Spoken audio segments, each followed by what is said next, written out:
ইসলামে আঙ্গুল ফোটানো নিয়ে কোনো বিধিনিষেধ আছে কিনা দয়া করে উত্তর দিলে উপকৃত হবে। পশ্চিম দিকে পা দিয়ে ঘুমানো যাবে কিনা? জামাতে নামাজ পড়ার সময় ওযু ভেঙে যায়, তাহলে কি করব? যদি প্রথম কাতারে আমি থাকি কিভাবে বের হব? মেয়েরা কবর জিয়ারত করতে পারবে কিনা? ঠোঁটের নিচে দাড়ি কাটার বিধান কি? মশার রক্ত জামায় লাগলে নাপাক হবে কিনা? এমন কোন আমল আছে কি যেটা সারা রাত আমাদের শয়তান এবং খারাপ জিন থেকে হেফাজত করবে? মেয়েদের চুল কাটার বিধান কি? কতটুকু কাটা যাবে? আজানের সময় বাথরুমে থাকাকালীন অবস্থায় কি আজান উত্তর দেওয়া যাবে? কাকড়া খাওয়া জায়েজ হবে কিনা? তাড়াতাড়ি বিয়ে হওয়ার দোয়া আছে কিনা? অনেক হাদিসের বইয়ে কোরআন আয়াত সমূহ লেখা থাকে, সেগুলো পড়তে হলে কি ওযু করতে হবে? ফরজ গোসল করার পরিস্থিতি না থাকলে ওযু করে ফরজ নামাজ আদায় করা যাবে কি না? তাহলে চলে যাচ্ছি আপনাদের জিজ্ঞাসার জগতে। এমনি কামরুজ্জামান জানতে চেয়েছেন ঠোঁটের নিচে দাড়ি কাটার বিধান কি? ঠোঁটের নিচের দাড়িগুলো এগুলো দাড়ির অন্তর্ভুক্ত, অথবা এগুলো কাটা যাবে না। তাসলিমা আক্তার জানতে চেয়েছেন মাছের আইশ বা রক্ত কাপড় লাগলে নামাজ হবে কিনা? মাছের রক্ত কাপড় লাগলে হবে না, এটা শরিয়ার দৃষ্টিকোণ থেকে এটা আসলে রক্ত নয়। অতএব এই রক্ত যদি আত্মাচারা প্রবাহমানও নয়,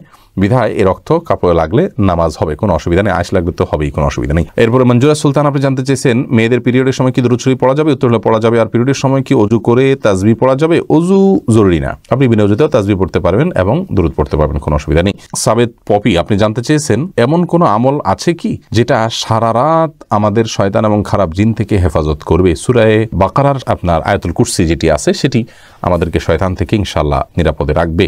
এছাড়া 3 কুল সূরা ইখলাস, সূরা ফালাক, সূরা নাস 3 বার রাতে পড়ে শুবেন, ইনশাআল্লাহ শয়তান থেকে আল্লাহ তাআলা আপনাকে আশ্রয় রাখবেন। আয়াতুল কুরসি পড়ে ফু দিয়ে পুরো শরীর মুছে তারপরে শুবেন। এরপরে ইসরাত বর্ণা আপনি জানতে চেয়েছেন আজানের সময় বাথরুমে থাকাকালীন অবস্থায় কি আজান উত্তর দেওয়া যাবে? উত্তর হলো না। বাথরুমে যেহেতু আল্লাহর নাম নেওয়া এবং জিকির করা হাদিসে নিষেধ রয়েছে, অতএব আপনি বাথরুমে বসে এই কাজটি করতে পারবেন না, বরং সেখানে বসে যথাসম্ভব আপনি মনে মনে জিকির করতে পারেন। বের হয়ে যদি আজান পান তাহলে সেক্ষেত্রে আপনি বের হওয়ার উত্তর দিতে পারেন। আর সুরাইম আইডি থেকে আপনি জানতেছেন তাড়াতাড়ি বিয়ে হওয়ার দোয়া আছে কিনা? না ভাই, তাড়াতাড়ি বিয়ে হওয়ার জন্য আসলে বিশেষ কোনো দোয়া নাই, তবে সূরা ফুরকান আয়াত নম্বর 74 রব্বানা হাব লানা মিন আজওয়াজিনা, এই রব্বানা থেকে আয়াতের শেষ পর্যন্ত এটুকু বিভিন্ন সময় বারবার করে পড়বেন, বিনা ওযুতেও পড়তে পারেন, কোনো নির্দিষ্ট সংখ্যায় নাই, বেশি বেশি করে পড়বেন। এখানে আল্লাহর কাছে নেককার জীবন সঙ্গী পাওয়ার জন্য দোয়া রাখা হয়েছে, আপনি সেটা পাঠ করতে পারেন, কিন্তু স্পেসিফিকলি কোনো আমল নাই যেটা আমল করলেই আপনার দ্রুত বিয়ে হয়ে যাবে। আপনি উপার্জন করবেন, অভিভাবকদেরকে বোঝাবেন এবং কোন পরিস্থিতি আপনার কি করণীয় কোনো আলেমের কাছ থেকে ডিরেকশন নিয়ে আপনি ডিসিশন নেবেন, ইনশাআল্লাহ বিদিনিল্লাহ আল্লাহর বলে আমি সহজ করে দিবেন। শাহাবুদ্দিন সরকার জানতে চেয়েছেন ফরজ গোসল করার পরিস্থিতি না থাকলে ওযু করে ফরজ নামাজ আদায় করা যাবে কি না? পরিস্থিতি নাই বলতে কি? যদি এমন হয় আপনি যেখানে আছেন সেখানে দীর্ঘ 2-3 মাইল এরিয়া পর্যন্ত কোনো পানি নেই, অথবা আপনি পানি আনতে পারেন সেরকম কোনো ব্যবস্থাপনা নাই, পায়ে হেঁটে মাইল যাওয়া ছাড়া উপায় নেই, তাহলে সেক্ষেত্রে আপনি তায়াম্মুম করতে পারেন। অল্প পানি থাকলে সেটা দিয়া আপনি ওযু করলেন। কিন্তু পরিস্থিতি নাই বলতে লোকজন দেখে যাবে, আপনার কাপড় ভিজে যাবে, দ্বিতীয় কাপড় নাই, ভেজা কাপড় দিয়ে আমার নামাজ পড়তে হবে, বা এরকম কোনো কজ যেগুলো আসলে আপনার জন্য কঠিন হলেও অসম্ভব নয়, তাহলে সেটাতে সেই পরিস্থিতিতে আপনার এটা চলবে না। আর ফরজ গোসলের বিপরীত হলো মূলত তায়াম্মুম, যদি করতে না পারেন তাহলে সেক্ষেত্রে আপনি তায়াম্মুম করবেন। আব্দুল্লাহ মামুন জানতে চেয়েছেন মহিলারা ঘরে একাকী নামাজ আদায় করার সময় একামত দেওয়া জরুরি কিনা? উত্তর হলো না, একামত দিতে হবে না। তাফহিম নাদিয়া জানতে চেয়েছেন অনেক হাদিসের বইয়ে কোরআন আয়াত সমূহ লেখা থাকে, সেগুলো পড়তে হলে কি ওযু করতে হবে? না, যদি বইতে 2-4টা আয়াত হয়তো ভেতরে আছে, মূলত এটা কোরআনই শুধু নয়, তাহলে সেক্ষেত্রে ওইটা পড়ার জন্য ওযু জরুরি নয়, তবে কোরআন আয়াত যেখানে লেখা আছে ওখানে স্পর্শ করবেন না। এরপরে সিরাজুল ইসলাম নবীন জানতে চেয়েছেন টয়লেট থেকে বের হয়ে ওযু করার কতটা জরুরি? ওযু অবস্থায় থাকা ভালো, যথাসম্ভব আপনি টয়লেটে গেলেন, ওযু করলেন, এখন টয়লেট থেকে যেহেতু বের হয়েছেন অথবা আপনি ওযু করে নিতে পারলে ভালো, কিন্তু এটা আপনার জন্য জরুরি না, মোটেও জরুরি না যে টয়লেট থেকে বের হলেই আপনাকে ওযু করতে হবে, এমনটি কোনো কথা নেই। এরপর সাব্বির আহমেদ জানতে চেয়েছেন জামাতে নামাজ পড়ার সময় ওযু ভেঙে যায়, তাহলে কি করব? যদি প্রথম কাতারে আমি থাকি কিভাবে বের হব? প্রথম কাতারে যদি আপনি থাকেন তাহলে সেক্ষেত্রে আপনাকে চেষ্টা করতে হবে বের হওয়ার জন্য। যদি বের হতে পারেন তো আলহামদুলিল্লাহ। যেমন কোনো মসজিদে, এখন মডেল মসজিদ যেগুলো হচ্ছে আমাদের দেশে, চারপাশে যাওয়ার জন্য হাঁটার জন্য কিছু জায়গা আলাদা রাখা আছে, টাইলস রাখা আছে, তো সেগুলোতে আপনি হেঁটে যেতে পারলে যাবেন। আর যদি খুব বেশি দীর্ঘ অনেকগুলো কাতার না থাকে, পেছনে 1-2-3টা কাতার থাকে, তাহলে হালকা ফাঁক করে আপনি বের হয়ে যাবেন। আর যদি এত বেশি মানুষ পেছনে থাকে যে আপনি বের হইতে গেলে অনেক মানুষকে কষ্ট দিয়ে বের হতে হবে, তাহলে আপনি ওই অবস্থায় বসে থাকবেন বা দাঁড়িয়ে থাকবেন সালাত বাদ দিয়ে, এরপরে আপনি বের হবেন। লুৎফুর আনোয়ার জানতে চেয়েছেন কাঁকড়া খাওয়া জায়েজ হবে কিনা? কাঁকড়া খাওয়া জায়েজ হওয়া না হওয়া নিয়ে ওলামায়ে কেরামের মধ্যে পার্থক্য আছে, ইমামদের মধ্যে পার্থক্য আছে। ইমাম আবু হানিফার মতে এটি মাকরুহ, অন্যান্য অনেক ইমামের মতে এটি সম্পূর্ণ জায়েজ আছে, কিন্তু হারাম কারোর মতে না।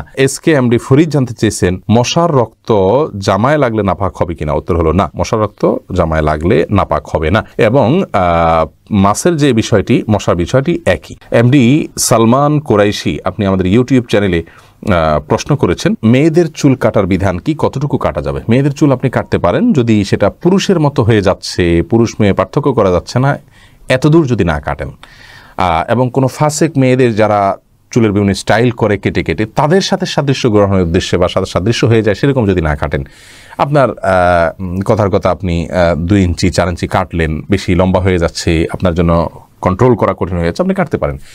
উম্মুল মুমিনিনদের কেউ কেউ চুল কেটেছেন, এটি বিশুদ্ধ হাদিস দ্বারা প্রমাণিত। অতএব এটুকু আপনি কাটতে পারেন, কিন্তু কাটতে কাটতে যদি একেবারে পুরুষের মতো করে ফেলান তাহলে সেটা উচিত নয়, কারণ পুরুষের সাথে সাদৃশ্য গ্রহণকারী নারীদের প্রতি আল্লাহ লানত বর্ষিত হয়েছে। ঠিক একইভাবে মেয়েদের সাথে সাদৃশ্য গ্রহণকারী পুরুষদের প্রতিও আল্লাহ তাআলার লানত বর্ষিত হয়েছে। রাতে কি হাত ও পায়ের নখ কাটা যাবে কিনা জাকির হোসেন জানতে চেয়েছেন। যাবে, কোনো অসুবিধা নেই, হাত পায়ের নখ রাতে কাটাতে কোনো অসুবিধা নেই। আব্দুল্লাহ তাহের আপনি জানতে চেয়েছেন, আমার শ্বশুর শাশুড়ির কোনো ছেলে নাই, সেক্ষেত্রে আমার দায়িত্ব একটু বলবেন।